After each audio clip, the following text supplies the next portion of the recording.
Alright guys, welcome back to complete physics lecture series. So आज हमारे units and dimensions का last lecture होने वाला है. ठीक है, तो आज के लेक्चर में हम दो इम्पॉर्टेंट टॉपिक्स पढ़ने वाले हैं, that is vernier caliper and screw gauge. So ये दो इंस्ट्रूमेंट्स जो है इनकी रिलेटेड नीट में या जेई में अक्सर बेशतर क्वेश्चन देखा जाता है. क्वाइट ईजी क्वेश्चन, बहुत ईजी आसान सा सवाल होता है. ठीक, तो ये दो टॉपिक्स कंप्लीट करने के बाद हम जो है आगे बढ़ के थोड़ी बहुत क्वेश्चन सीरीज सॉल्व करेंगे related to the chapter units and dimensions. उसके बाद फर्दर हम आगे बढ़ के मोशन इन 1D स्टार्ट करेंगे. Alright, so today is going to be the last lecture for units and dimensions. I hope that आज तक आपको सब समझ में आया हो अच्छे से. एंड बाकी चैप्टर्स तो इससे ज़्यादा आसान होने वाले हैं. जस्ट वेट एंड वॉच कि सेम सब, मतलब जैसा आपको यूनिट्स एंड डायमेंशन ईजी लगा, इससे बहुत ज़्यादा आसान जो है आगे वाले चैप्टर्स लगेंगे. Alright, so without wasting time बढ़ते आगे guys. So let's start. So last class में हमने यहाँ तक किया था. So this was the last question जो नीट जेई का मैंने आपको कराया था. प्रीवियस ईयर क्वेश्चन था एंड इसका आंसर हमारा आया था ऑप्शन सी F82. ठीक, सो फॉर दोज स्टूडेंट्स जिन्होंने अभी तक वीडियो लेक्चर्स नहीं देखे और new to the channel, make sure आप जा करके इसका लेक्चर 1, 2 और 3 देखो. And this is the 4th lecture. आपको सारी चीज़ें जो है समझ में आ जाएगी.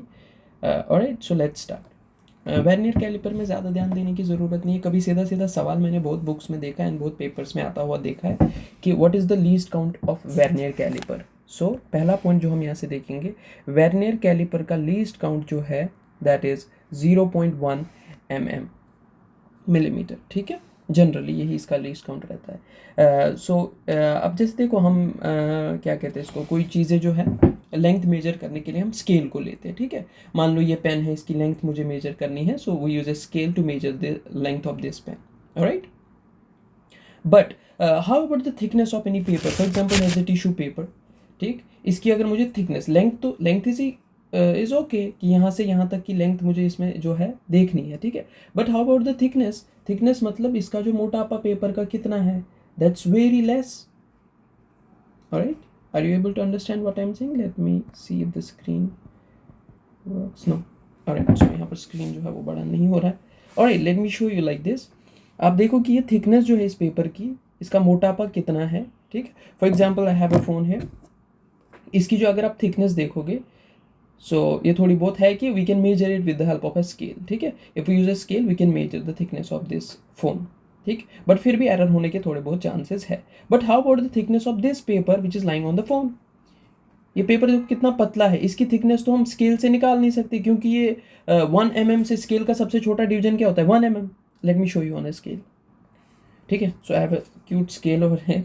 ये देखो स्केल पे अगर आप डिविजन्स देखोगे, maybe you can see that ये जो छोटे छोटे हैं, ये these are the centimetres 1, 2, 3, 4, 5.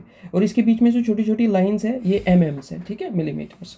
So if we take this phone and try to measure the thickness of the phone, we can easily see कि ये 1 सेंटीमीटर के समथिंग इसकी थिकनेस है, 0.8 mm के समथिंग है. ठीक है, this is generally we use scale to measure things in our daily life. ठीक है, the length of the things. But अगर आपसे यही बोलूँ कि इस पेपर की थिकनेस को निकालो, you won't be able to find the thickness of the paper with the help of a scale. ठीक है, it will be difficult for you guys. So उसके लिए क्या होता है, उसके लिए आता है वर्नियर कैलिपर, उसके लिए आता है स्क्रू गॉज. ठीक है, डिफरेंट डिफरेंट इंस्ट्रूमेंट्स आते हैं जिनसे हम थिकनेस निकाल सकते हैं बहुत सारे पतले पतली चीज़ों की ओर. ठीक है, और जो हमारी एक्यूरेट वैल्यू दे सकते हैं better than a scale. Scale में एरर होने के चांसेस है, लेकिन यहाँ वर्नियर कैलिपर में एरर होने के चांसेस उतने ज़्यादा नहीं है. खैर, हमें क्या करना है इस चीज़ को, इंजीनियरिंग में बहुत काम आता है. जब आप इंजीनियरिंग कॉलेजेस में जाओगे आप बहुत डिटेल्स में इन चीज़ों को यूज़ करोगे. ठीक है, to measure different different things, चाहे आप सिविल इंजीनियर बनो या आर्किटेक्ट में जाओ या कहीं पर भी चले जाओ. सो वहाँ आप सीखने को मिलेगा. But for medical students it's not that important. But हाँ, आपको जो है नीट के एग्जाम में क्वेश्चंस तो आएंगे वर्नियर कैलिपर से. You should be able to solve those questions with the help of formulas. That's important. So दूसरी बात यहाँ पर, it's more precise than a scale. कि स्केल में थोड़े एरर हो सकते हैं, पेपर की थिकनेस को जानने में हम ज़्यादा कम कर सकते हैं उसमें, मतलब बोल सकते हैं कि मतलब वाइल मेजरिंग हमसे गलतियाँ हो सकती है. But in case of vernier caliper error होने के चांसेस थोड़े कम है। क्यों? क्योंकि स्केल का सबसे छोटा डिवीजन क्या है? मान लो ये स्केल है, for example this is a scale, इसका सबसे छोटा डिवीजन, ये जो छोटी छोटी लाइंस होती है यहाँ पर, इसका सबसे छोटा डिवीजन जो है दैट इज mm। ठीक है, सो इसका लीस्ट काउंट कितना हो गया? 1 mm, 1 mm, 2 mm, 3 mm, ऐसे बहुत छोटे छोटे mm मिल के जो है क्या बनाएंगे? ठीक है, 1 सेंटीमीटर बनाएंगे। ठीक है, 10 mm मिल के 1 सेंटीमीटर बनाएंगे। छोटी छोटी 10 लाइन्स मिलके 1 सेंटीमीटर बनाती है। सो इसका लीस्ट काउंट हो गया। स्केल का लीस्ट काउंट कितना होता है? 1 mm। बट ये जो वर्नियर कैलिपर है इसका लीस्ट काउंट 0.1 mm होता है, उससे भी छोटा लीस्ट काउंट होता है। और मैंने पहले आपको बोला था इन फर्स्ट लेक्चर कि जहां पर बेटे लीस्ट काउंट कम होता है वहां एरर भी कम होता है। कोई भी इंस्ट्रूमेंट्स का लीस्ट काउंट जितना कम उतना परसेंटेज एरर या उतना एरर कम होता है। ठीक है, इसलिए ये स्केल से ज़्यादा बढ़िया चीज़ है। Vernier caliper is better than a scale for measuring the length of things, right, और थिकनेस ऑफ द थिंग्स। अच्छा, इसमें 2 स्केल्स होती है बेटा। It has 2 scales, that is the main scale and a vernier scale. इसमें 2 scales होते हैं, main scale भी होती है और वर्नियर स्केल होती है। अच्छा, हमें क्या करना है उसके साथ? ईच मेन स्केल डिवीजन को बेटा यहाँ पर MSD बोलते हैं हम, is larger than a vernier scale division. तो 2 स्केल्स होती है, एक तो मेन स्केल होती है सर, एक वर्नियर स्केल होती है। मेन स्केल डिवीजन जो है वो थोड़ा बड़ा होता है as compared to that of the vernier scale division. ठीक है, अच्छा, सो अब हमारा पहला फॉर्मूला यहाँ से जो आता है वर्नियर कांस्टेंट निकालने का, या जिसको हम लीस्ट काउंट बोलते हैं, लीस्ट काउंट निकालने का फॉर्मूला क्या होता है in case of vernier caliper? Least count या vernier constant is equal to main scale division minus vernier scale division. वहाँ से हमारा लीस्ट काउंट निकल जाएगा कि मेन स्केल के कितने डिवीजन्स, इसमें 2 स्केल्स होती है, मेन स्केल के कितने छोटे छोटे डिवीजन्स हैं उनको सब्ट्रैक्ट करेंगे वर्नियर स्केल डिवीजन्स के साथ। ठीक है, कुछ समझ में आया? गुड। नहीं आया, it's okay, just remember the formulas, क्योंकि हमारे लिए इंपॉर्टेंट नहीं है उतना ही, बट हाँ हमारे लिए सवाल सॉल्व होना चाहिए, दैट्स वेरी इंपॉर्टेंट, वो हम करके आपको दिखा देंगे, डोंट वरी। अब देखो, लीस्ट काउंट जो है वो बराबर आता है main scale division minus vernier scale division. Short में मैंने लिखा MSD minus VSD। MSD means main scale division, VSD मतलब वर्नियर स्केल डिवीजन। सिंस, ठीक है, दोनों की लेंथ तो बराबर होती है, माना किसी का डिवीजन, फॉर एग्जांपल इधर देखो, let me take an extra, okay, look, मान लो ये हमारे पास मेन स्केल है। ठीक है, this is a main scale. Main scale का हर कोई डिवीजन बड़ा बड़ा होता है, ऐसे बड़े बड़े डिवीजन्स होते हैं इसके। ठीक है, मान लो 1 2 3 4 5 डिवीजन्स है, 5 टुकड़े हैं मेन स्केल के। जैसे यहाँ पर देखो आप, नॉर्मल स्केल, ये तो वर्नियर कैलिपर नहीं है, नॉर्मल स्केल है, इसके भी देखो डिवीजन्स होते हैं। ठीक है, ऐसे 1 2 3 4 ऐसे ही। ठीक है, मान लो ये मैंने लिया मेन स्केल, मेन स्केल के डिवीजन्स जो है कितने? 5 डिवीजन्स है। वर्नियर स्केल की भी लेंथ इतनी ही होती है। ठीक है, try to understand this, important concept है, इससे फॉर्मूला आपको समझ में आ जाएगा और डेरिवेशन थोड़ा बहुत है वो समझ में आ जाएगा। वर्नियर स्केल भी इतनी ही लंबी है, this is vernier scale, V scale मतलब वर्नियर स्केल, दोनों की लेंथ जो है दोनों की बराबर है। तो प्रॉब्लम कहाँ है फिर? डिविजन्स में प्रॉब्लम है। प्रॉब्लम इन द सेंस यहाँ छोटे छोटे डिविजन्स है बेटे, छोटे छोटे डिविजन्स होंगे तो ज़्यादा डिविजन्स बनेंगे। ठीक है, मान लो यहाँ पर डिविजन्स जो है वो कितने हो गए? 1 2 3 4 5 6 7 8 और 9। ठीक है, बट अगर आप टोटल लेंथ देखोगे, अगर ये टोटल 20 सेंटीमीटर है तो ये भी कितना होगा बेटा? दोनों तो सेम ही है, 20 सेंटीमीटर। हाँ, number of vernier scale divisions जो है वो ज़्यादा है, वो 9 है। मेन स्केल डिविजन्स जो है वो कम है, वो जस्ट 5 है, but the length is going to be same in both the scales. ठीक है, वो चीज़ समझा रहा हूँ। अब देखो, since the total length on both the scales will be same, कि टोटल लेंथ तो सेम रहने वाली है, सो हम क्या करेंगे टोटल लेंथ निकालने के लिए? बेटे कितने डिविजन्स है? मान लो 1 2 3 4 और 5 डिविजन्स है इसके। अगर एक डिवीजन की लेंथ बेटे 2 सेंटीमीटर है मान लेते हैं, ठीक है, इसको हटा देते हैं। ठीक है, मान लो सर एक डिवीजन जो है 2 सेंटीमीटर का है, तो मुझे इस स्केल की टोटल लेंथ निकालनी होगी। मैं बोलूँगा टोटल लेंथ जो है मेन स्केल की वो आएगा, कितने मेन स्केल डिविजन्स है? 1 2 3 4 5, 5 मेन स्केल डिविजन्स है मल्टीप्लाइड बाई एक मेन स्केल डिवीजन की लेंथ 2 सेंटीमीटर। 5 2 हो गया 10, आप बोलोगे 10 सेंटीमीटर जो है इसकी टोटल लेंथ आ जाएगी। Are you able to understand? मैंने टोटल लेंथ निकालने के लिए क्या किया बेटा, एक मेन स्केल डिवीजन की लेंथ ली, उसको मल्टीपल किया number of main scale division से। वैसे ही यहां पर भी करूंगा, एक वर्नियर स्केल की लेंथ लूंगा, उसको मल्टीपल करूंगा total number of vernier scale division से, उससे भी उनकी लेंथ निकलेगी। सिंस दोनों की लेंथ बराबर है, दोनों की लेंथ को इक्वेट करेंगे। Clear? Very easy. So total length जो है वर्नियर स्केल साइड कितनी होगी, वर्नियर स्केल के कितने डिविजन है मल्टीप्लाइड बाय एक वर्नियर स्केल डिवीजन। ऐसी मेन स्केल के कितने डिविजन है मल्टीप्लाइड बाय एक मेन स्केल का डिवीजन।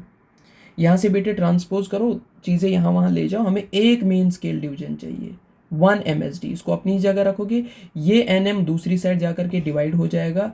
सो क्या बनेगा, सॉरी हमें VSD निकालना है, I am so sorry, we have to find 1 vernier scale division, ठीक है। सो ये 1 VSD मुझे निकालना है, तो बस सिंपली इस NV को इधर ले जाओ, ये डिवाइड हो जाएगा। So 1 vernier scale division is equal to NM into 1 MSD divided by NV। Is that clear? So simple, ठीक है।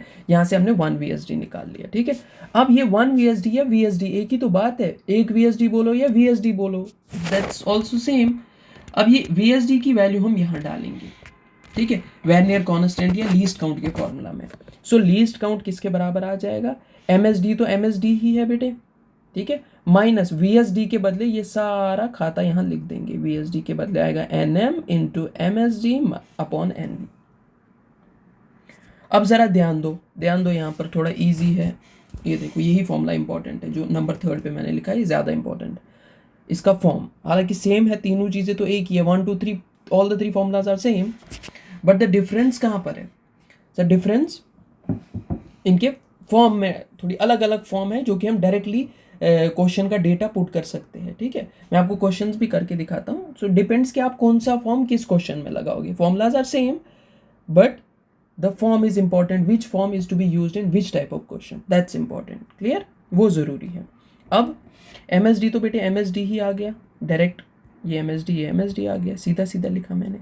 सो अब देखो यहां भी MSD है, यहां भी MSD है। पहले मुझे बताओ ये यहाँ पर टर्म्स कितनी है बेटे, ये 2 टर्म्स है, ठीक है। लेट मी शो यू, थोड़ा क्लियर कर देता हूँ। ये MSD वाली एक टर्म है, बीच में माइनस का साइन है, और ये पूरी एक टर्म है। यहाँ पर दोनों टर्म्स में अगर आप एक चीज देखोगे, one thing is common, that is MSD। इसमें भी MSD है बेटा, इसमें भी MSD है, तो MSD को बाहर कॉमन लिया है मैंने। अब अंदर पहली टर्म में क्या बचा, उसमें सारा MSD कॉमन निकला है बाहर, वहां कुछ नहीं बचा तो 1 लिखेंगे। दूसरे वाले में MSD को बाहर निकाला, उसको छोड़ के क्या क्या बचा, NM बचा अपॉन NV बचा, NM अपॉन NV यहां लिख दिया। सो ये formula, this formula is important, right?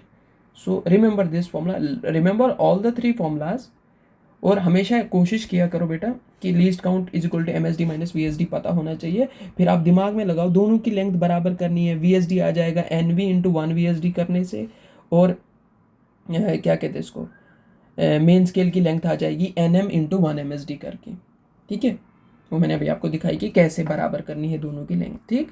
और फाइनली इन ये तीनों फॉर्मेट आप एक ही फॉर्मूला से निकालने चाहिए। जब आप रिविजन करोगे सो इतना अपने दिमाग में किया करो, क्लियर?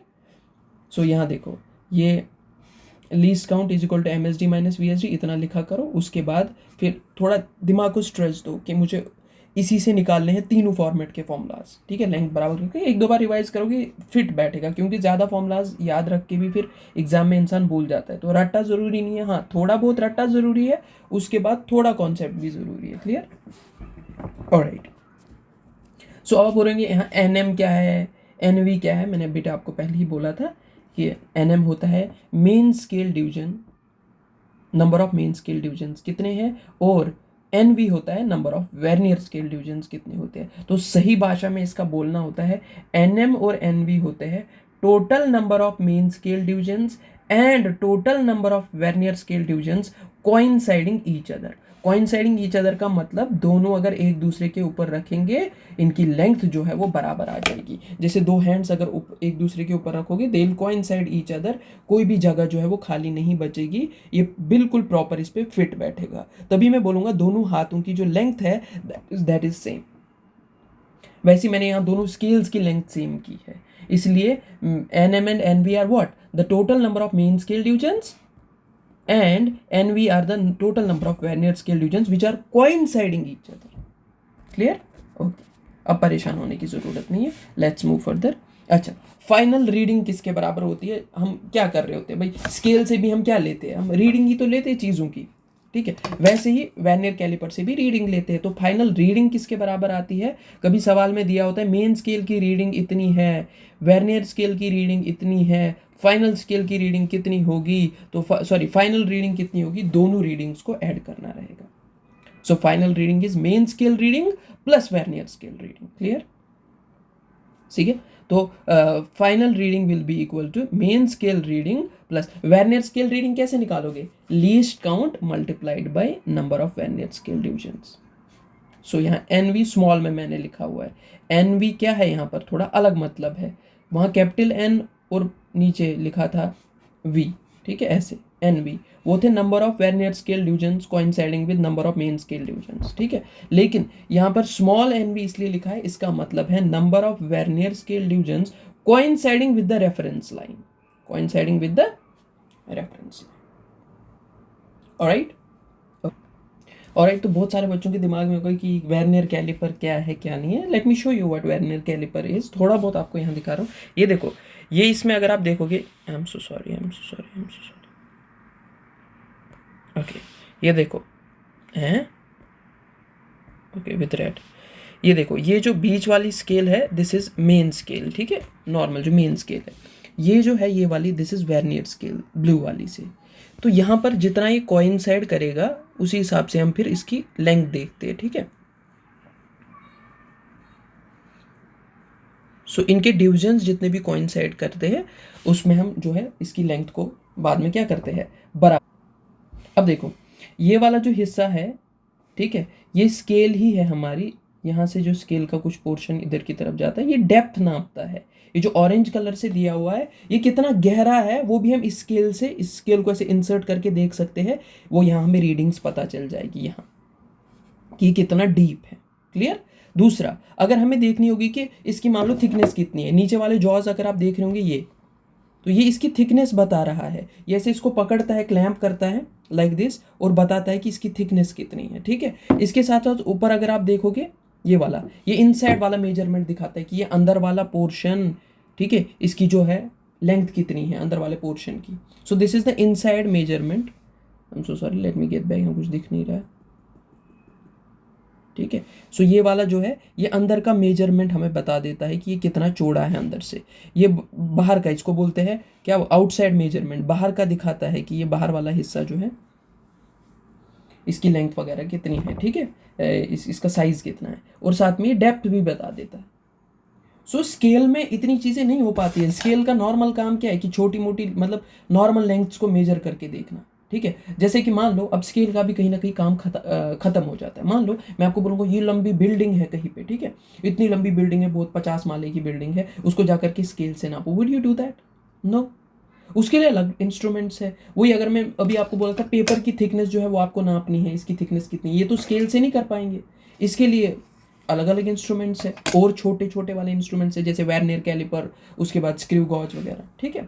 सो इतना डिटेल्स में जाने की ज़रूरत नहीं है. हम पे सिंपल सवाल आता क्या है वो हमसे सॉल्व होना चाहिए, ठीक है. तो यहाँ टाइम इन्वेस्ट करने की ज़रूरत नहीं. फिर भी मैंने आपको दिखाया तो ये ऐसा दिखता है वर्नियर कैलिपर. अगर आपने देखा होगा कोई भी आर्किटेक्ट्स होते हैं या जो भी इंजीनियर्स होते हैं, सिविल इंजीनियर्स या जो डिप्लोमा वगैरह करते हैं, उनके साथ ऐसा स्केल होता है. May be you would have seen that. वो ये स्केल निकल के जा रहे होते हैं क्लासेस, उधर वहाँ उनको डिफरेंट डिफरेंट मेजरमेंट्स करनी होती है. Alright, okay, let's go back to our lecture. Alright, so यहाँ देखो, तो फाइनल रीडिंग किसके बराबर होती है? Main scale reading plus least count into number of vernier scale divisions, ठीक है. और NV क्या हो गया यहाँ पर? Number of vernier scale divisions coinciding with the reference line. अब तक इंपॉर्टेंट क्या चीज़ है? एक तो आपने ये वाला फॉर्मूला ध्यान रखना है, ठीक है. ये नंबर 3 पे जो फॉर्मूला है इसका जो फाइनल फॉर्म है नंबर 3 याद रखो. That's it. और कुछ नहीं करना है आपने. अगर कुछ समझ में नहीं भी आया हो सब कुछ फेंक दो अपने दिमाग से और ये फाइनल रीडिंग का फॉर्मूला याद है. 2 फॉर्मूला याद रखने हैं. Final reading is equal to main scale reading, वो एग्जाम में दी होती है पेपर के अंदर, plus least count into number of vernier scale divisions, ठीक है. ऑलराइट, इसके बाद दूसरा इंस्ट्रूमेंट्स होता है. क्वेश्चंस भी करेंगे, टेंशन मत लेना कि सर तो सीधे आगे बढ़ रहे, क्वेश्चन किए नहीं. दोनों इंस्ट्रूमेंट साथ में कर लेंगे, उसके बाद क्वेश्चंस करेंगे. ऑलराइट, सो स्क्रू गॉज. स्क्रू गॉज का लीस्ट काउंट कितना होता है 0.01 mm। बताओ, सीधा सवाल अगर आया what is the least count of screw gauge, तो क्या बोलोगे 0.01। अच्छा, वर्नियर कैलिपर का 0.1 था, 0.1 mm। सो स्क्रू गॉज फिर क्या हो गया, वर्नियर कैलिपर से भी अच्छा इंस्ट्रूमेंट हो गया। बताओ, इसमें लीस्ट काउंट कम तो एरर होने के चांसेस भी कम। ठीक है, तो लिखा हुआ है hence more precise than a vernier caliper. इसमें भी दो स्केल्स होते हैं, linear scale and circular scale. Let me show you how screw gauge will look like. Okay, hope you can see this. थोड़ा बहुत ब्लर इमेज है, but just try to understand what is circular scale. यहाँ पर देखो, ये वाली जो घूमती है स्केल, आई एम सॉरी,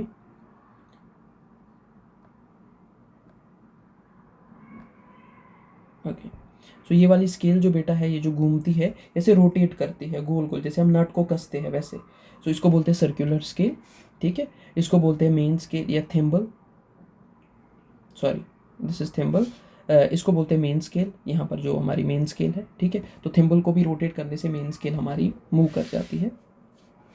ठीक है, तो ये स्पिंडल है, ये एनविल है, यू फ्रेम है, कहीं पर भी इंपॉर्टेंट कुछ नहीं है। इंपॉर्टेंट अगर कुछ है तो वो हमारा फॉर्मूला है, जिससे हमारा जो क्वेश्चन वो है सॉल्व हो जाएगा। तो this is how it looks like. ठीक है, थोड़ा आइडिया होना चाहिए कि हाँ, इसमें एक सर्कुलर स्केल है और उसके नीचे मेन स्केल है। ठीक है, अब देखो, जितना आप यहाँ से सर्कुलर स्केल को घुमाओगे, ठीक है, तो उससे ये है मेन स्केल जो है वो आगे पीछे चली जाती है और यहाँ रीडिंग्स आपको दिखाई देती है। अकॉर्डिंगली आप जो है वो चीज़ों की रीडिंग लेते हैं।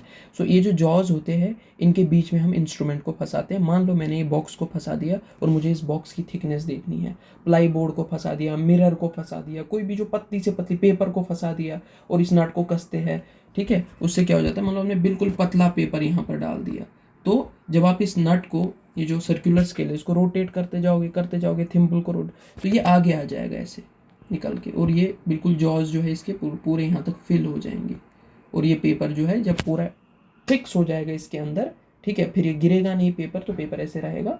उससे हम यहाँ से जो है उतनी देर में हम यहाँ से रीडिंग्स लेंगे और हमें पता चल जाएगी कि पेपर की थिकनेस कितनी है, प्लाई बोर्ड की थिकनेस कितनी है, मिरर की थिकनेस कितनी है, जो भी चीज़ है जिसकी हमें थिकनेस निकालनी है हम इजीली निकाल सकते हैं। Alright, so let's get back to the, alright, ठीक है।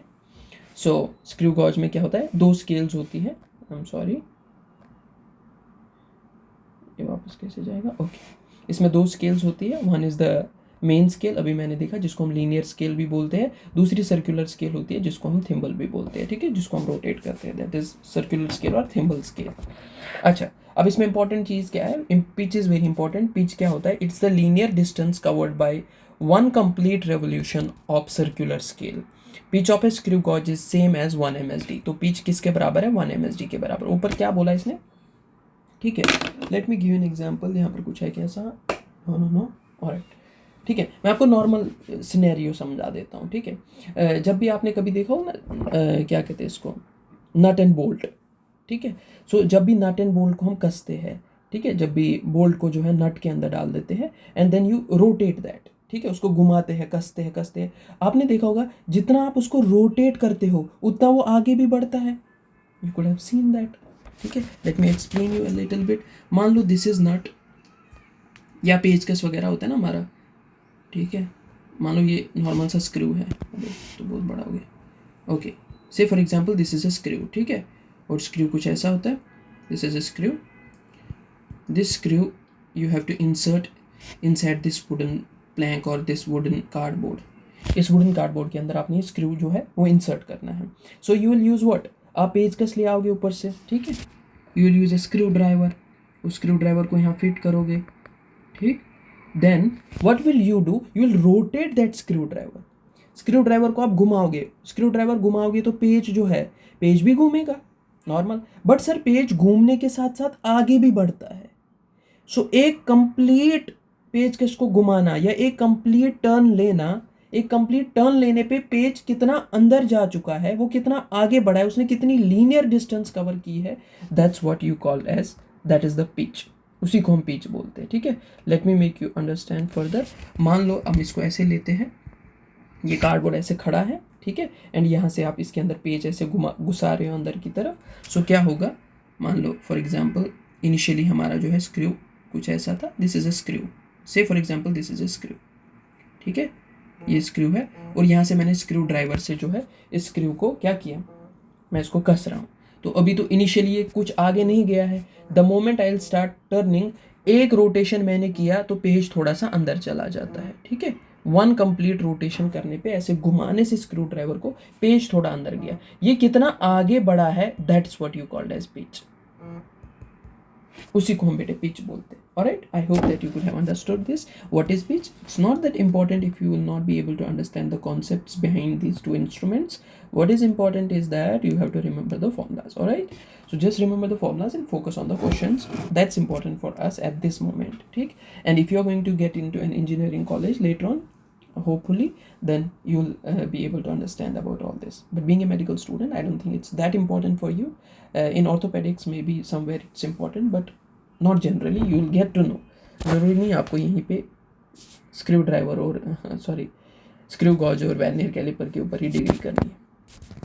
Alright, just remember this formula. So pitch is 1 MSD and what is pitch, कि कितना लीनियर डिस्टेंस कवर करेगा ऑन वन कंप्लीट रोटेशन, ठीक है। एंड लीस्ट काउंट यहाँ पर कितना है, या स्क्रू कांस्टेंट कितना है, या लीस्ट काउंट बोलो या स्क्रू गॉज का constant, that is pitch divided by number of circular scale divisions, NC is number of circular scale divisions. That's very easy. Final reading of instrument is वही main scale reading कितनी है plus circular scale reading कितनी है। Main scale reading generally exam में दी होती है question में। अब मुझे सर्कुलर स्केल रीडिंग निकालनी, कैसे निकालते हैं, लीस्ट काउंट कितना है या एक डिवीजन की लेंथ कितनी है multiplied by number of divisions कितने हैं, वही तो लीस्ट काउंट होता है। ओके, बिकॉज MSD किसके बराबर है, पिच के बराबर। मैंने ऊपर बोला था, इस केस में याद रखना पिच जो है 1 MSD के बराबर है। Since MSD is equal to pitch, so main scale reading किसके बराबर बनेगी, NM number of main scale divisions into 1 main scale division. वैसे ही करेंगे, मान लो ये मेन स्केल है, इस पर कितने टोटल डिवीजन्स है और एक डिवीजन की लेंथ कितनी है, ठीक है। एक डिवीजन की 1 MSD की लेंथ कितनी है, किसके बराबर है, पिच के बराबर। सो मैं यहाँ पिच पुट कर सकता हूँ MSD के बदले, 1 MSD के बदले I can use the pitch. और दूसरा फॉर्मूला बन सकता है final reading is equal to main scale reading के बदले क्या यूज करेंगे, NM into pitch plus least count into number of circular scale divisions, वो तो एज इट इज आ जाए। Alright, so this is one other form of this formula. और एक तरीके से इस फॉर्मूला को लिखा जा सकता है। अब ये डिफरेंट तरीके इसलिए दिखाता हूँ क्योंकि कभी डायरेक्ट सवाल में एग्जाम में सवाल आ जाता है, एग्जाम में सवाल आ जाता है क्या, कि find the final reading if pitch is equal to this much. In case of screw gauge the pitch is इतना 0 point something, number of main scale divisions इतने हैं, लीस्ट काउंट इतना है, सब चीज़ें दी होती है। तो फिर वहाँ पर बंदा सोचता है अरे पिच तो पढ़ा ही नहीं है, पिच वाला फॉर्मूला कोई मैंने पढ़ा नहीं है। So that's important, you should know 1 MSD is equal to pitch, and जहाँ पर MSD है वहाँ पिच यूज़ कर सकते हो, ठीक है। बाकी इसको देख लो, these are the important formulas, clear. And यहाँ पर स्मॉल m और स्मॉल nc का मतलब क्या होता है, number of main scale divisions and number of circular scale divisions coinciding with the reference line. जब भी मैंने स्मॉल वर्ड यूज़ किया तब मैं रेफरेंस लाइन के साथ ही इनको कोइंसाइड कर रहा हूँ, एक दूसरे के साथ नहीं। सो जब एक दूसरे के साथ in case of screw vernier caliper हमने किया था तब मैंने कैपिटल्स में लिया था NM and NC। Alright. Okay, what is zero error, last important topic is zero error, उसके बाद एक दो सवाल कर लेते हैं। So what is zero error? That is important for us. Let me take a new page to make you understand zero error क्या होता है। बहुत आसान है यार, इतना लोड लेने की ज़रूरत नहीं है, normal day to day life के एग्जाम्पल से समझा देता हूँ मैं आपको। Positive error, negative error and zero error, clear. Okay, मान लो there's a person, ठीक है, इसका नाम है रमेश, ठीक है। रमेश ने क्या किया, रमेश गया, इसने अपना वेइंग मशीन पे वेट किया, ठीक। अब इसने वेइंग मशीन पे एक चीज़ का ध्यान नहीं दिया कि वेइंग मशीन, मान लो यहाँ पर 0 होता है फॉर एग्जांपल, ठीक है, दिस इज 0। वेइंग मशीन की जो स्केल है that was already on 5 kg, ठीक है। सो ये 5 kg यहाँ पर हो गया, 10 kg हो गया, 15 kg, 20 kg, ये हो गया 30 kg, ऐसे 40 kg, ये हो गया 50 kg, ये हो गया 60 kg, राइट। सो ये हो गया 70 kg से फॉर एग्जाम्पल। सो ये जब इस वेइंग मशीन के ऊपर बैठा रमेश, तो वेइंग मशीन की स्केल जो है that was already on 5 kg, but इसने उस चीज़ की तरफ ध्यान नहीं दिया, ये सीधा वेइंग मशीन के ऊपर चढ़ा एंड इसका जो वेट है दैट वाज अराउंड 45 kg। अब मुझे एक चीज़ बताओ, क्या इसका वजन सच में 45 किलो है क्या? Is that actually 45 kg? The answer is no. क्यों?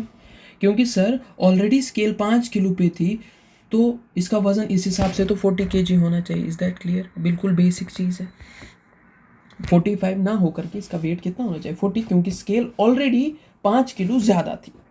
सो इसका वेट जो है वो 40 होगा एक्चुअल वेट। मुझे कैसे पता चला कि सर यहाँ पर एरर जो है रेफरेंस लाइन 0 होती है? ये रेफरेंस लाइन है हमारी, this is the reference line 0।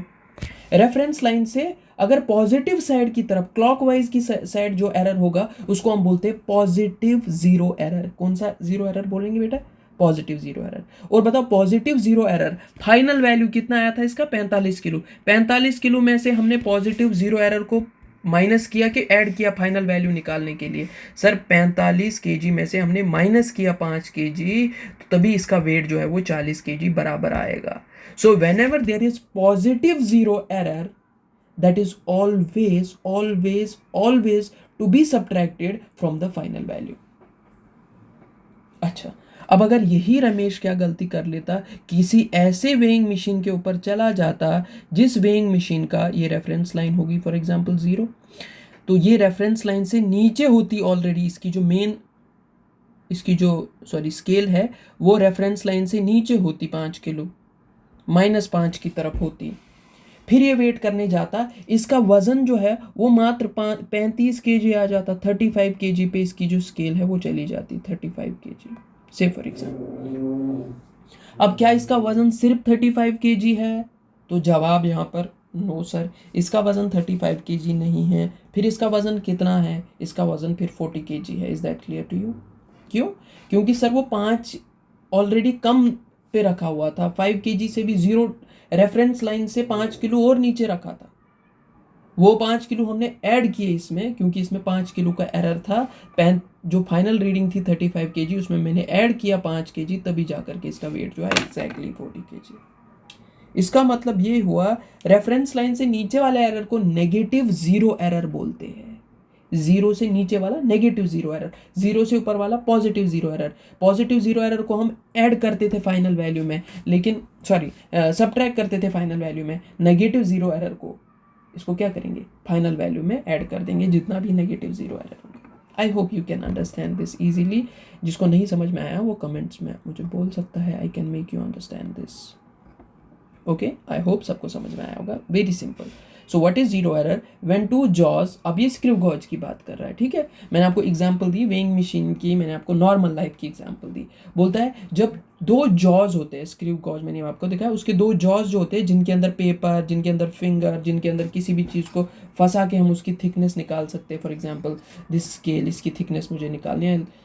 I'll put it into the jaws, जिसको हम लोडिंग बोलते हैं। I'll load it into the jaws of a screw gauge and then I'll find the value. So when 2 jaws of a screw gauge are joined with one another, उनको एक दूसरे के साथ जोड़ा जाता है without loading, उनके बीच में कुछ नहीं रखा, तो 0 है ना। अभी पूरा इनको जोड़ दिया, गोल घुमा घुमा के ये दोनों जुड़े हुए हैं। अब अगर मैं इसके नीचे पेपर घुसाने की कोशिश करूंगा वो नहीं जाएगा। थोड़ा खोलूंगा, फिर पेपर घुसा के बंद करूंगा, फिर पेपर की थिकनेस मिल जाएगी मुझे, पेपर की रीडिंग। लेकिन जब दोनों जॉज में कुछ नहीं है, बिल्कुल बंद करके रखे हुए आपने दोनों को जोड़ के, अंदर बीच में कोई गैप ही नहीं है, उस टाइम पे हम बोलते हैं इसके अंदर लोड कुछ भी नहीं है। विदाउट लोडिंग और without putting any object between them and the circular scale is below the reference line, मतलब 0 से भी नीचे आ रही है scale, it is called as negative zero error. इसको हम बोलेंगे negative zero error which is to be added, जो बाद में फाइनल वैल्यू में ऐड करते हैं। जैसे -5 किलो था उसका वजन स्केल का सेट करके, वो जब वेइंग मशीन के ऊपर रमेश चढ़ा था उसका वेट जो है वो 35 kg आया था। हमने बोला वो 5 kg का एरर भी तो है, वो भी इसके साथ में जोड़ो, असल में वो 40 किलो का था। So which is to be added to the final value after rounding off. Similarly if there is positive zero error, अगर स्केल ऑलरेडी ऊपर होगी, वो वाला जो है वो 5 किलो ज्यादा दिखा रहा था, उसमें हम सबट्रैक्ट करेंगे। Similarly if there is a positive zero error, then that is to be subtracted from the final value. Final value में से उसको हम सबट्रैक्ट करेंगे। Alright, I hope you could have understood this. Let's just move ahead. So यहाँ पर एक सवाल दिया हुआ है, the thickness of a metallic sheet is measured with screw gauge of pitch 1 mm having 100 divisions on a circular scale. If the main scale division is 3.2 mm and 34th division of circular scale coincides with the reference line, each other नहीं बोला, reference line के साथ 34th division जो है वो coincide कर रहा है, find the thickness of the sheet. Alright, so simple, so simple. So least count का फॉर्मूला क्या होता था? Least count is equal to pitch. तो क्या है ये भाई? ये तो क्या है हमारा स्क्रू गॉज है. Oh, I'm so sorry, I'm so sorry, so sorry, so sorry. Okay. ठीक है, तो बेटा ये क्या है हमारा स्क्रू गॉज है. तो स्क्रू गॉज के फॉर्मूलाज पे जाएंगे. पिच दिया हुआ है 1 mm. अरे यार जगह पिच दिया हुआ है, number of having 100 circular scale divisions, 100 divisions on circular scale. तो कौन सा फॉर्मूला है भाई? ये देखो, पिच और सर्कुलर स्केल डिविजन्स के रिलेटेड कौन सा फॉर्मूला था? ये रहा, least count is equal to pitch divided by number of circular scale divisions. यही वाला फॉर्मूला यूज करूंगा सबसे पहले तो बट मैंने बोला था कि इसका जनरली लीस्ट काउंट कितना होता है. अरे यार 0.01 mm. डायरेक्टली भी आप ले सकते हो लीस्ट काउंट 0.01 mm. बट कभी कभी एग्जामिनर ना, जैसे मैंने क्वेश्चंस कराए थे डायमेंशंस में, कि अगर फोर्स का यूनिट रखेगा, सॉरी मास का यूनिट मान लेते हैं 4 kg है. You could have seen that question. नहीं देखा है तो गो back and see that lecture number 2 और लेक्चर नंबर 3 जिसमें मैंने डायमेंशंस कराए थे. ठीक है, तो वैसे एग्जामिनर कोई भी वैल्यू रख सकता है. एग्जामिनर के हाथ में ना सब कुछ, वो पेन उठा करके कहीं पर भी वैल्यू चेंज कर सकता है. बट जनरली इसका 0.01 ही होता है. नहीं पता है तो सॉरी नहीं होगा तो फिर भी हम फॉर्मूला लगाएंगे. लीस्ट काउंट किसके बराबर बेटे? Pitch divided by number of circular scale divisions. ठीक है, पिच कितना है? पिच दिया हुआ है 1, तो 1 mm रखेंगे pitch. Number of circular scale divisions कितने हैं? 100. 1/100 कितना हो गया बेटे? वही वैल्यू आ गई 0.01. बट रिक्स क्यों लेना? ठीक है, ओके. लीस्ट काउंट आ गया. अब थिकनेस हमें निकालना क्या है? Find the thickness. थिकनेस या फाइनल रीडिंग निकालो. तो थिकनेस कितना आएगा? मेन स्केल रीडिंग कितनी है प्लस सर्कुलर स्केल रीडिंग कितनी है. मेन स्केल रीडिंग मैंने बोला था एग्जाम में दी होती है. The main scale reading is 3.2 mm. Main scale reading को लिखो 3.2 mm. सर्कुलर स्केल रीडिंग कैसे आएगी? एक डिवीजन या least count multiplied by number of circular scale divisions coinciding with the reference line. तो कितने कोइंसाइड कर रहे हैं? 34 divisions of circular scale division are coinciding with the reference line. तो यहाँ आएंगे 34. लीस्ट काउंट ऊपर निकाला हुआ है 0.01, वो यहाँ लिख देंगे. सो 0.01 इंटू 34 इज 0.34. और यहाँ 3.2 टोटल वैल्यू दोनों को जोड़ लो, 3.54 mm इसका आंसर आ गया. ये आया हुआ सवाल. ठीक है, तो परेशान होने की ज़रूरत नहीं है. किसी को कॉन्सेप्ट समझ में ना आया हो, इसका जानने की भी ज़रूरत उतनी ही नहीं है. बहुत रेयरली सवाल बनता है, बनेगा भी, छोड़ना नहीं है. फॉर्मूला याद रखेंगे, सवाल सॉल्व करके आएंगे. क्वाइट ईजी, कोई लोड लेने की ज़रूरत नहीं. अच्छा, इसी सवाल में और भी चेंजेस कर सकता है एग्जामिनर. बोलेगा in the above question if the screw gauge has an error of -0.07 mm. मतलब कि इसी ऊपर वाले सवाल को ही अब हम लेते हैं कि अगर मान लो वो बोलेगा स्क्रू गॉज में एरर भी है -0.07 mm का, इसमें एरर है, मशीन में ही कोई दिक्कत है. ठीक है, इंस्ट्रूमेंट में कोई दिक्कत है. अब थिकनेस निकालो बेटे. -0.07 का मतलब आपको पता चलना चाहिए. माइनस का मतलब नेगेटिव. कितना नेगेटिव एरर है इसमें? नेगेटिव 0 एरर, 0.07 mm का नेगेटिव एरर है. और मैंने बोला था आपको वो रेफरेंस लाइन से थोड़ा नीचे होगा, टोटल वेट कम आएगा, उस वाले हिस्से को ऐड करना पड़ेगा. Negative 0 error is always added. So therefore the final value कितनी आ जाएगी? जो भी हमारी रीडिंग आई थी 3.54, उसमें वो हिस्सा ऐड करेंगे 0.07, that is 3.61 mm is the answer of this question. In cases में एरर भी दिया. ऐसा ही सवाल अब आप बुक खोल के करो, बैठो, फॉर्मूलाज यूज करो. जितनी प्रैक्टिस ज़्यादा करोगे उतने आपसे ज़्यादा सवाल सॉल्व हो जाएंगे. और जो है फिर आपको फॉर्मूला भी याद करने की ज़रूरत नहीं है, खुद याद आ जाएगा. ठीक है, अब देखो नीट 2024 का सवाल है. क्या पानी सवाल दिया हुआ है, ये देखो. इन ए वर्नियर कैलिपर, ये अभी नीट 2024 का क्वेश्चन है. ठीक है, अब देखो कैसे सवाल करते हैं सॉल्व एक झटके में. In a vernier caliper, n+1 divisions of a vernier scale coincides with, ठीक है, coincides with n divisions of the main scale. ठीक है। इसके साथ साथ 1 MSD जो है, एक MSD की वैल्यू दी है 0.1 mm। The vernier constant in centimetres is, vernier constant निकालना है, वर्नियर कांस्टेंट या लीस्ट काउंट, भाई एक ही तो बात है। अब बताओ वर्नियर कांस्टेंट का फॉर्मूला क्या है, ऊपर चले जाते हैं वापस, ये रहा वर्नियर कांस्टेंट का, मैंने बोला था सबसे तीसरा इंपॉर्टेंट फॉर्मूला याद रख लेना, तीसरा वाला, लीस्ट काउंट या वर्नियर कांस्टेंट, ये वर्नियर कांस्टेंट या लीस्ट काउंट एक ही चीज होती है, is equal to MSD into 1 minus NM upon NV। इसी वाले फॉर्मूला को उठा करके दूसरी जगह ले जाते हैं। अब समझ में आ रहा है क्या, ये वाले फॉर्मूला को उठा करके लेकर जा रहा हूँ, कहाँ लेकर जा रहा हूँ, क्वेश्चन में। लेट्स गो, देखो भाई, वर्नियर कांस्टेंट या जिसको हम लीस्ट काउंट बोलते हैं वो किसके बराबर आ जाएगा, let me take that green वाला हाईलाइटर, ओके। वर्नियर कांस्टेंट या लीस्ट काउंट किसके बराबर है, MSD into 1 minus NM upon NV।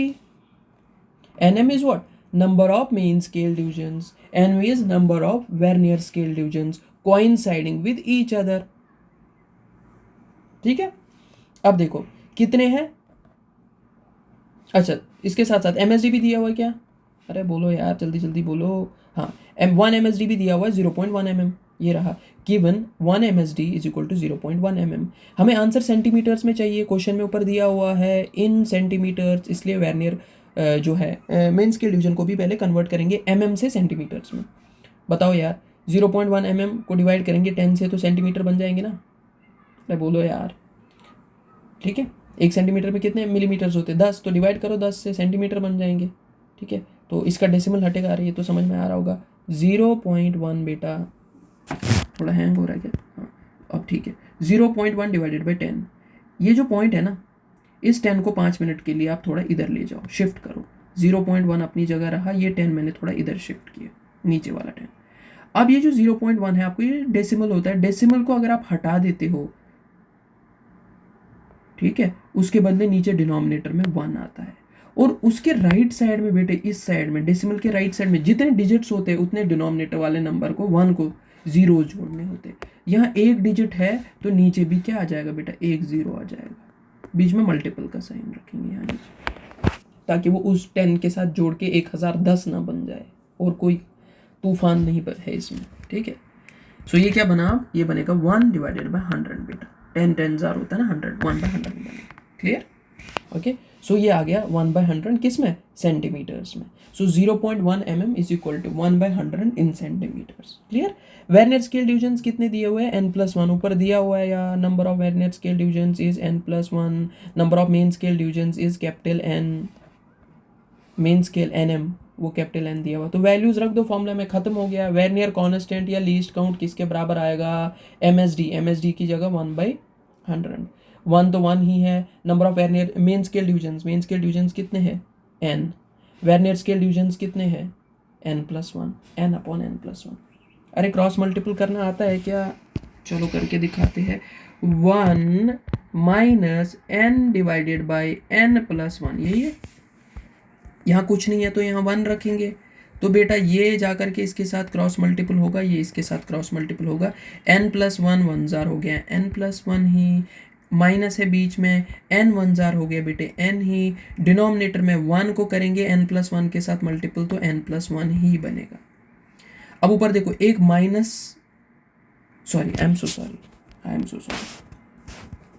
एक माइनस n है, एक प्लस n है, ये कट जाएगा, वो ऊपर सिर्फ 1 बचा, नीचे n+1 बचा, ऊपर सिर्फ 1 बचा, नीचे n+1 बचा, और बाहर ब्रैकेट के 1 बाई 100 था ही था। इसको फिर मल्टीपल करेंगे, 1 इंटू 1 ऊपर न्यूमरेटर्स को, 1 इंटू 1 1 ही होता है, डिनोमिनेटर्स में 100 बाहर रहेगा, ब्रैकेट में n+1 रहेगा, 1 divided by 100 into n+1 is the answer of this question. Hope you have understood this, just formula based question. So 1 divided by 100 into n+1, that is the fourth option is the correct option for NEET 2024. कोई tough question नहीं होता, थोड़ी practice कर लोगे चीज़ें जो है आसान हो जाएगी। ये फॉर्मूलाज जो अपनी कॉपी में लिख दो, 2 3 4 5 10 क्वेश्चंस कर लोगे, फॉर्मूला थोड़ा बहुत याद हो जाएगा, बार बार रिविजन्स करोगे, जो है फॉर्मूला दिमाग में बैठ जाएगा, एग्जाम में क्वेश्चन आ जाएगा, you will be easily able to solve that question. Alright, so will do some previous year questions quite fast, हमारे पास बहुत कम टाइम है। Previous out of which of the following pair which one does not have identical dimensions. Dimensional pairs को याद करो, किसके identical dimensions नहीं है। वर्क और टॉर्क के सर होते हैं, प्लैंक्स कांस्टेंट एंगुलर मोमेंटम के होते हैं डायमेंशनल पेयर्स में, मैंने पढ़ा है, जिसने नहीं पढ़ा पीछे लेक्चर देख लो। इम्पल्स एंड मोमेंटम के डायमेंशन सेम होते हैं। Moment of inertia end moment of force जो है इनके डायमेंशन सेम नहीं होते हैं। तो सही जवाब is D, moment of inertia end moment of force. Does not लिखा है ना, किसके नहीं होंगे, बाकी सबके होंगे। बहुत बेवकूफ़ ऐसे भी है, ये सवाल मैंने बहुत बार टेस्ट सीरीज में अपने क्लास में दिया हुआ था, तो बच्चे क्या करते हैं, पहला ही वर्क एंड टॉर्क लगा लेते हैं, उनको लगता है ये बोल रहा है कि which of the following are the dimensional pairs. ठीक है, तो हड़बड़ी नहीं करनी है, वहाँ लिखा हुआ है डज नॉट, उस पर थोड़ा ध्यान देना है। Clear, let's move further. The dimensions of 1 divided by mu naught epsilon not where symbols have their usual meanings are। अगर आपको याद हो डायमेंशनल पेयर्स में लास्ट में मैंने 10th पॉइंट पे लिखवाया था, c is equal to 1 divided by under root of mu not epsilon naught, मैंने बोला था ऑप्टिक्स में ये पढ़ेंगे। क्लियर, इस फॉर्मूला से हम जो है निकाल सकते हैं म्यू नॉट एप्सिलॉन नॉट। कैसे निकालेंगे बेटे, squaring on both side, squaring करेंगे, इस साइड बनेगा सी स्क्वायर, 1 का स्क्वायर 1 ही होता है, under root of mu not epsilon naught का स्क्वायर जब करेंगे तो इसका स्क्वायर और रूट जो है वो कट जाएगा, यहाँ आ जाएगा इस साइड से हमारा सी स्क्वायर, और बेटे यहाँ से बचेगा 1 divided by mu naught epsilon not. Is that clear for you? ठीक है, 1 divided by mu naught epsilon not के ही डायमेंशंस किसके बराबर होते हैं। अगर आप डायमेंशनल होमोजेनिटी लगाओगे, वो बोलता है कि इसके डायमेंशन इसके बराबर होंगे, वो इसी के तो हमें निकालने हैं। 1 upon mu not epsilon not किसके बराबर है, C square. C is what, speed of light. Speed या वेलोसिटी के क्या डायमेंशंस होते हैं, सॉरी शाबाश, L1t-1 मीटर पर सेकंड, लेकिन उसका स्क्वायर करना है क्योंकि सी स्क्वायर दिया हुआ है। Are you able to understand what I am saying? C का स्क्वायर करना है ना बेटे, वही तो 1 upon mu not epsilon not के बराबर आएगा। सी का स्क्वायर बोले तो स्पीड का स्क्वायर बोले तो L1t-1 का स्क्वायर। तो इसका स्क्वायर करोगे तो क्या बनेगा, L2t-2। सो सही option is M0 L2t-2।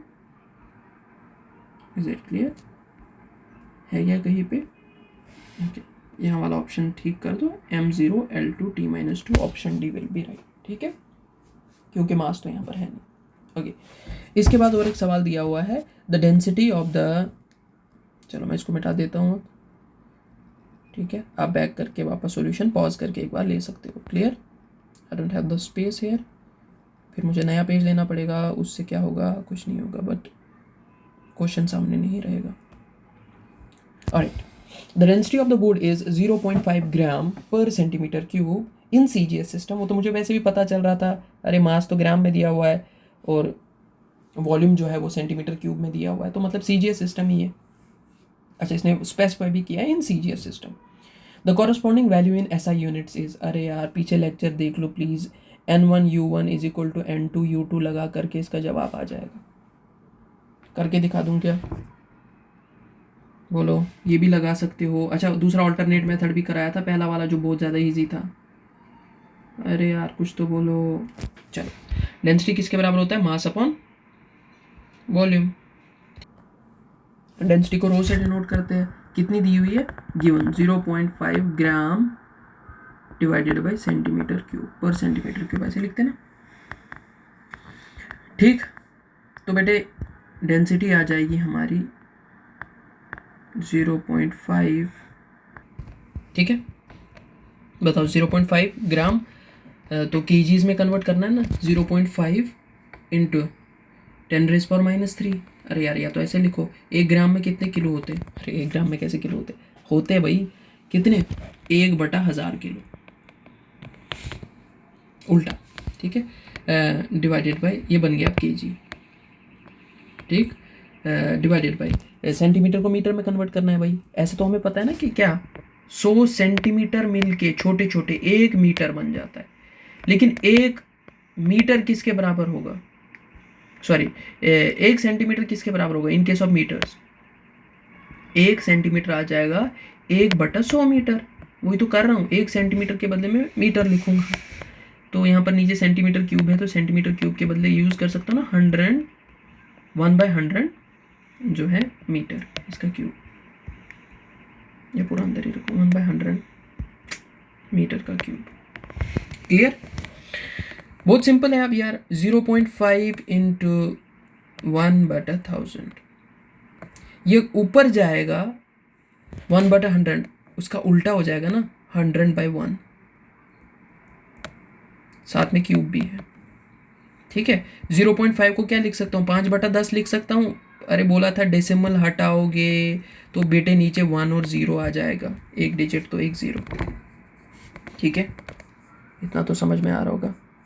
Okay, तो 5/10 इंटू 1/1000 इंटू 10⁻⁴ का क्यूब कितना होता है, 10⁻⁶, 2 4 6, हाँ 10⁻⁶। तो नीचे कितना बना, ऊपर तो 5 1 5 हो जाएगा, नीचे 10⁻⁴ 2 3 एंड 4, 10⁻⁴, ऊपर कितना है 10⁻⁶, 10⁻⁴, 10⁻⁶ के साथ कट के 2 बचेंगे ऊपर। अरे 4 और 6 में से 4 4 कटेंगे, 2 तो अभी भी ऊपर है। 5 इंटू 10⁻² का मतलब कितना होता है 500, 10⁻² होता है ना 100। अरे 10⁻² इज 100 बेटा।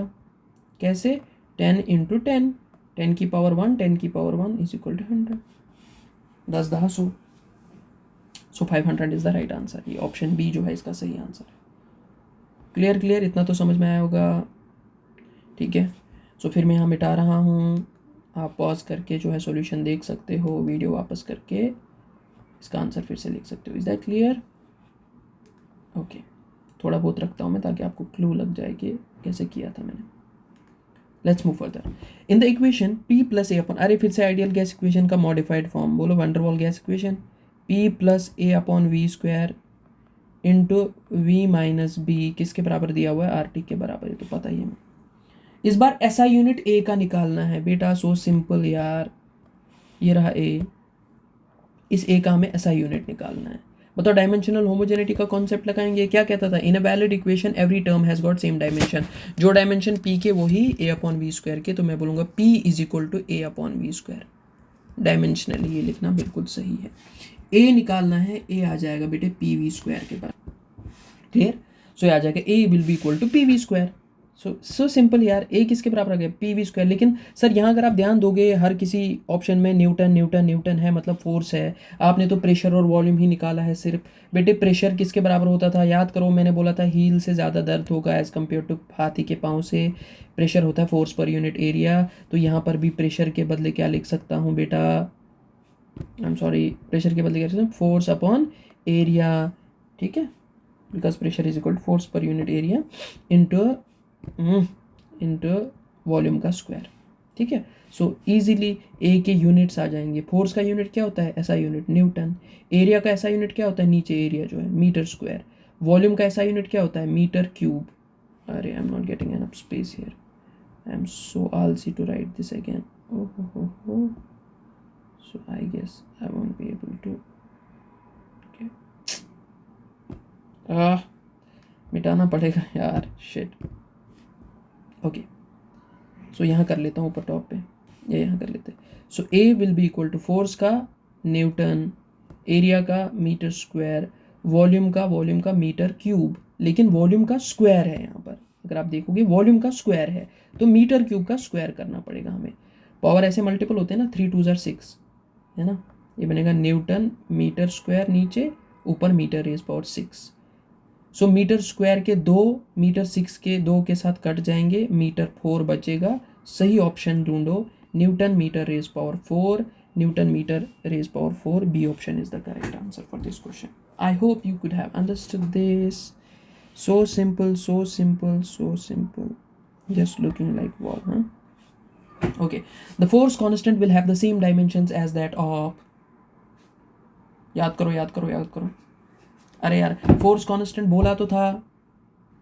लेट्स गो, ऊपर वापस चले जाते हैं डायमेंशनल पेयर्स में, just for you guys, just for you guys, क्योंकि बहुत बच्चे ऐसे भी होंगे जिन्होंने रिवाइज नहीं किया होगा डायमेंशनल पेयर्स को अच्छे से। कहाँ गया, surface tension and spring constant same होता है। फिर मैंने बोला था बहुत बच्चे ऐसे हैं जिन्होंने मुझे बोला था सर आपने एग्ज़ाम में क्वेश्चन दिया था, वहाँ तो फोर्स स्प्रिंग कांस्टेंट था ही नहीं, वहाँ कोई नया था फोर्स कांस्टेंट। बेटे spring constant force constant one and the same thing, इसलिए फोर्स कांस्टेंट आएगा तो बोलना ये स्प्रिंग कांस्टेंट ही है। तो स्प्रिंग कांस्टेंट और सरफेस टेंशन के डायमेंशन सेम होते हैं। तो अभी आपका सवाल जो है उसका सही ऑप्शन क्या है आप बताओगे। Force constant will have the same dimensions as that of spring constant, surface tension. ये रहा सही ऑप्शन इज बी। चलो, if g is acceleration due to gravity and r is radius of the earth then the dimensional formula of gr is, दिया हुआ भाई g क्या है, acceleration due to gravity, r क्या है, radius of earth, तो gr का formula क्या होगा। अरे बहुत सिंपल है, g इंटू आर का फॉर्मूला, उसके लिए मुझे g और r के डायमेंशंस पता होने चाहिए। g क्या, एक्सेलरेशन, एक्सेलरेशन बोले तो यूनिट मीटर पर सेकंड स्क्वायर, मीटर बोले तो L1, टाइम बोले तो T1, लेकिन उसका T-2 है ऊपर तो T-2 आ जाएगा। तो G के डायमेंशंस क्या आ गए यहाँ पर, L1 T-2। R क्या है, रेडियस, रेडियस क्या है बेटा, लेंथ, लेंथ बोले तो L1, दोनों L1 में बेस सेम है, पावर ऐड हो जाएंगे L2 बन जाएंगे और T-2।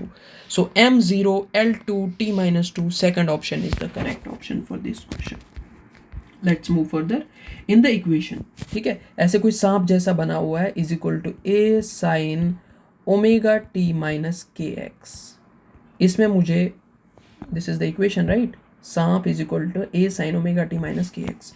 The dimensional formula of omega, omega का डायमेंशन निकालना है। अरे क्या सिंपल है भाई, मैंने बोला था ना, whenever two quantities in a valid equation when two quantities are getting added or subtracted they have same dimension। मतलब ओमेगा टी के डायमेंशन किसके बराबर है, के एक्स के बराबर। क्लियर, तो ओमेगा के डायमेंशन किसके बराबर होंगे। ऐसे कि अगर नहीं दिया है, इसमें से भी सॉल्व कर सकते हैं लेकिन इसलिए थोड़ा टाइम लगेगा, तो इसको हटा देते हैं। इससे भी कर सकता हूँ क्या यार, कि ये इसके बाद क्या होगा, sine 180 minus theta, sine 90 minus theta, sine something minus theta. So इस फॉर्मूला में है ना कि ये दो एंगल्स हैं अंदर वाले जो दो है। सो what is omega T, omega T is angle.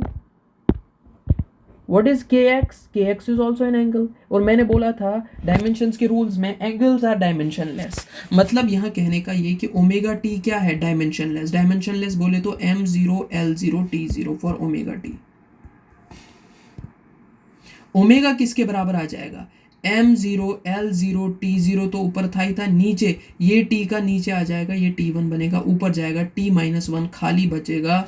Omega के dimension m0 t-1 l0, m0 l0 t-1, पहला ऑप्शन बिल्कुल सही है, टेंशन लेने वाली बात नहीं है। और एक सवाल है, टू रॉड्स, दो रॉड्स दी है, एक की लेंथ कितनी है, ओ माय गॉड 1 घंटा होने वाला है गाइस। ठीक है, oh we have only 2 questions left, we will try to finish these questions. ठीक है, then we will be starting a new chapter from tomorrow, that is motion in 1D। Alright, so let's finish this fast। two rods with lengths 20.123। एक rod की length कितनी है, 20.123। दूसरी rod की length कितनी है, 18.1 centimetre. They are place side by side, एक दूसरे के आसपास ही रखा इनको। मान लो this is one rod and से for example this is the another rod, दोनों को ऐसे रख दिया, एक दूसरे के साइड बाय साइड रख दिया। एक की लेंथ 20 सेंटीमीटर है, 20.123, दूसरे की 18.1 centimetre. They are place side by, the difference in their length is, उनके बीच में डिफरेंस निकालो। मैंने बोला इतना बेसिक सवाल तो नीट में देगा नहीं, बेवकूफ़ तो नहीं है वो कि इतना आसान सवाल आपको देगा सब्ट्रैक्शन का। और अगर आप सब्ट्रैक्शन करके आओगे तो गलत करके आओगे। मान लीजिए आप गए वहाँ, आपने बोला अरे बहुत आसान सवाल आया था भैया, हम तो पास हो गए, ये क्वेश्चन के तो पूरे नंबर आएंगे, बाकी सब गलत हो लेकिन ये वाला सवाल तो मेरा ठीक ही रहेगा। आई एम सॉरी। मैंने बोला ठीक है भाई देखते हैं, ठीक है दोनों को सब्ट्रैक्ट करेंगे ना, बड़े में से छोटे को तो डिफरेंस मिल जाएगा। मान लो ये ऐसा क्या था कि यहाँ पर एक रॉड है, इसकी लंबाई 20 सेंटीमीटर 20.123 कुछ, और दूसरी रॉड उससे छोटी है, उसकी लंबाई जो है वो सिर्फ 18.1 सेंटीमीटर है। दोनों के बीच में डिफरेंस कितना है, तो बड़े में से, इस बड़ी लेंथ में से छोटी को सब्ट्रैक्ट करेंगे, ये जो डिफरेंस बचता है ये निकल के आ जाएगा। तरीका बिल्कुल सही है, आप ये कर रहे हो। यहाँ 3 की जगह नीचे कुछ नहीं है तो 0 रखोगे, 3 - 0 3, 2 - 0 2, 1 - 0 1 - 1 is 0 and 20 - 18 is 2। So the right option for you is D, जो कि बिल्कुल गलत है। आप वहाँ नहीं सोचोगे इतना, मैंने बोलता रूल्स पे ध्यान देंगे। रूल्स क्या कहता है कि whenever two quantities are getting added or subtracted, we should always give the answer which is in the least number of decimal points. अगर आप यहाँ पर देखोगे पहले वाले में कितने डेसिमल पॉइंट है, कोई नहीं, तो वो बिल्कुल गलत है बोलना। दूसरे वाले में कितने डेसिमल पॉइंट है, 1 डेसिमल पॉइंट। तीसरे वाले में यहाँ लिख दो 1 dp। इस वाले में 1 2 3 डेसिमल के बाद कितने डिजिट्स आते हैं उनको डेसिमल पॉइंट्स बोलते हैं। यहाँ 3 डेसिमल पॉइंट्स हैं। यहाँ बेटे 1 और 2 डेसिमल पॉइंट्स है। पहले वाले में no decimal point, no DP, तो नो डीपी वाला गलत है। अब देखो हमारे क्वेश्चन में जो 2 वैल्यूज थे, इसमें 1 2 3 डीपी, इसमें सिर्फ 1 डीपी, तो लीस्ट कौन सा है, 1 की 3, 1, तो हमारा आंसर 1 डीपी में आना चाहिए, that is 2.0 centimetre. So simple man, solve नहीं करने बैठना है वहाँ, ठीक है, you don't have to solve this. Okay, और एक सवाल दिया हुआ है question number 9, if x is equal to a plus b and delta x, delta a and delta b are the maximum errors in x, a and b respectively, then in options में कौन सा option सही है। बताओ मुझे x निकालने के लिए, whenever I have to find the x in this question, what I have to do is that मुझे a और b को ऐड करना है। x में एरर दिया हुआ है del x, a में एरर दिया हुआ है डेल्टा a, b में एरर दिया हुआ है डेल्टा b। मगर 2 क्वांटिटीज पे अगर आप ध्यान दोगे, if you look at the 2 quantities, they are being added, and whenever 2 quantities are getting added और सब्ट्रैक्टेड, उस टाइम पे एरर हम लेते हैं, that is what, that is the absolute error. और एब्सोल्यूट एरर में मैंने और एक चीज बोली थी, एरर इज ऑलवेज एडेड बेटा, एरर इज ऑलवेज एडेड। तो ये सब्ट्रैक्शन वाला ऑप्शन जो है ये बिल्कुल गलत है, ये सब्ट्रैक्शन वाला ऑप्शन जो है ये भी बिल्कुल गलत है। प्रोबेबिलिटी यहाँ 50% की होगी अगर आप थोड़ा कॉन्सेप्ट पढ़ के जाओगे। फिर अगर तुक्का लगाओगे तो 50% चांसेस है तुक्का सही होने के। लेकिन अगर आप 100% नॉलेज लेकर जाओगे, फिर आपको ये पता होनी चाहिए, जब भी 2 क्वांटिटीज सर ने बोले थे कि अगर 2 क्वांटिटीज ऐड या सब्ट्रैक्ट हो रहे हैं उस टाइम पे एब्सोल्यूट एरर लेते हैं, और अगर 2 क्वांटिटीज मल्टीपल या डिवाइड हो रही है उस टाइम पे बेटे फ्रैक्शनल एरर या परसेंटेज एरर लेते हैं। तो फ्रैक्शनल यहाँ पर क्या हो रही है, क्वांटिटीज ऐड, ये देखो प्लस हो रहा है, ऐड हो रहा है, तो फ्रैक्शनल वाला नहीं लेंगे। ऐड हो रहा है तो पहला ही लेंगे absolute, error is always added, error add भी हो रहा है माशाल्लाह से, और सब चीज़ें जो है एब्सोल्यूट एरर की है, तो पहला ऑप्शन बिल्कुल सही है। बिना देखे सॉल्व करोगे अगर रूल्स पता होंगे तो। इसलिए जिसने नहीं पढ़ा है, go back and watch the lecture now, ठीक है, अभी जा करके लेक्चर देख लो।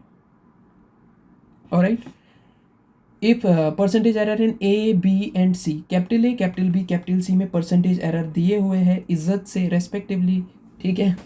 ए बी और सी में, ए में एरर ए दिया हुआ है, बी में एरर स्मॉल बी, सी में एरर स्मॉल सी दिया हुआ है, और ये कौन सा एरर दिया हुआ है, परसेंटेज एरर, बहुत बढ़िया। Then the percentage error in the product of A B C, अगर हम A into B into C करेंगे या ए बी सी करेंगे, इनका प्रोडक्ट जब करेंगे तब बताओ परसेंटेज एरर कितना होगा। भाई मल्टीपल में कैसे करते थे, रूल नंबर 3 याद करो कि ए के पावर में कुछ नहीं है तो 1 रखेंगे, बी के पावर में कुछ नहीं है तो 1 रखेंगे, सी के पावर में कुछ नहीं है तो 1 रखेंगे। So percentage error in A B C will be equal to, इसके पावर में 1 है तो 1 into percentage error of A, फिर मल्टीपल नहीं, add plus 1 into percentage error of B plus 1 into percentage error of C. A में error कितना है, capital A में स्मॉल ए, तो परसेंटेज एरर ऑफ ए आएगा small A into 1 into small A plus 1 into small B plus 1 into small c. 1 into small a is small a plus 1 into small b is small b, 1 into small c is small c. A plus b plus c is the right option for this question. Doesn't matter the quantities are getting multiplied. हाँ, if they are getting multiplied, what you have to focus is on, आपको किस पे ध्यान देना है कि percentage error लेना है।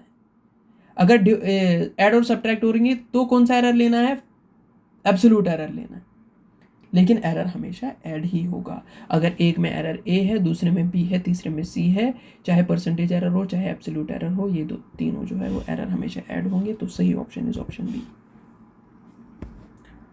ओह my God, I am feeling so thirsty. So रोज़ा चल रहा है guys, this is the first Ramzan, already fasting but still,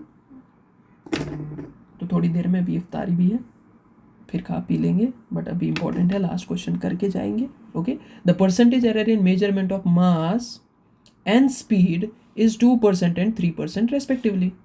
बताओ मास में कितना एरर दिया हुआ है 2%, स्पीड में कितना एरर दिया हुआ है 3% respectively. How much will be the maximum error in the estimate of kinetic energy obtain by measuring mass and speed. Kinetic energy में एरर निकालना भाई, काइनेटिक एनर्जी में एरर कैसे निकालोगे? काइनेटिक एनर्जी का फॉर्मूला पता होना चाहिए। ओके, सो काइनेटिक एनर्जी का फॉर्मूला क्या होता है बेटा? काइनेटिक एनर्जी होता है सर हाफ mv²। नहीं पता है वर्क पावर एनर्जी में बहुत मज़े से पढ़ाऊंगा, अभी याद रखो बस, ठीक है? तो रूल नंबर 3 लगाएंगे ना अपना यार। क्या होता है rule number 3? Sir rule number 3 में सबसे पहली चीज़ ये होती है कॉन्स्टेंट्स के को काट देते हैं हम। सो अब जिसके भी बीच में हमें परसेंटेज एरर या कोई भी एरर निकालना हो वो हमारे लेफ्ट हैंड साइड पे आना चाहिए कि नहीं? काइनेटिक एनर्जी में ही एरर निकालना है, बोला मैक्सिमम एरर निकालो काइनेटिक एनर्जी में कितना होगा। सो वो लेफ्ट हैंड साइड पे मैंने ले लिया है already. So percentage error in this kinetic energy will be equal to, mass के पावर में कुछ नहीं है तो 1 रखेंगे, वो आगे आ जाएगा तो लिखेंगे 1 into percentage error of mass plus इसके पावर में 2 है तो 2 आगे आ जाएगा 2 into percentage error of speed. 1 into percentage error of mass ऊपर दिया हुआ है 1 into 2% plus 2 into percentage error of speed दिया हुआ है 3%। सो 2 1 हो गया बेटे 2%, 2 3 हो गया 6%, 6 plus 2 is 8%, which is the right answer of this question. I hope you have understood this chapter. अब के बाद आपको इस चैप्टर में कोई प्रॉब्लम नहीं आएगी, ठीक है? अगर आप बहुत अच्छे से लेक्चर्स करोगे, डोंट लूज योर होप। आप मेरा लेक्चर में भी कोई देख रहे होंगे, इनिशियली उनको लग रहा होगा अरे यार ये तो फॉर्मूला दिखा रहे हैं, कुछ समझ में नहीं आ रहा है। आई डोंट थिंक सो ऐसा हुआ होगा, बट फिर भी इन केस अगर आपको चीज़ें समझ में नहीं आती है, मेक श्योर आप लेक्चर को पूरा एंड तक पहले देख लो, ठीक है? मैं रूल्स पढ़ाता हूँ, रूल्स के बाद उन पे वर्क करा देता हूँ, ठीक है? अभी इतने ही क्वेश्चंस नहीं, इसके बाद मैंने बोला था कंबाइन 3-4 चैप्टर्स के एंड में हम क्वेश्चन सीरीज़ करेंगे, वहाँ आपका कॉन्सेप्ट मैं चेक करूँगा, क्योंकि जब मल्टीपल चैप्टर्स पढ़ते हैं तब आपकी एबिलिटी चेक हो जाती है कि क्या वाकई में आपको कुछ कॉन्सेप्ट्स याद है। मल्टीपल क्वेश्चंस होते हैं, वहाँ ब्रेन का यूज़ कराना पड़ता है, ठीक है? अभी एक चैप्टर में तो याद रह पाता है, 3-4 चैप्टर्स में थोड़ा भूल जाता है, इसलिए मैं 3-4 चैप्टर्स के बाद इसकी क्वेश्चन सीरीज़ लूँगा। आई hope you would have enjoyed this lecture, ठीक है? मेक श्योर आप हमारी यूट्यूब चैनल को ज़्यादा से ज़्यादा सब्सक्राइब करो एंड बहुत सारे अपने दोस्तों के साथ इसको यूट्यूब चैनल को शेयर कर लो, ताकि वो भी जो है ईजी फिज़िक्स का फ़ायदा उठा सके, ठीक है? और जिनको प्रॉब्लम होगी without any charges, free of cost जो है यहाँ पर बहुत अच्छे से कॉन्सेप्ट क्लियर करने की मैं कोशिश करूँगा, ठीक? And I wish that you enter into good medical colleges and engineering colleges ahead of your life, right?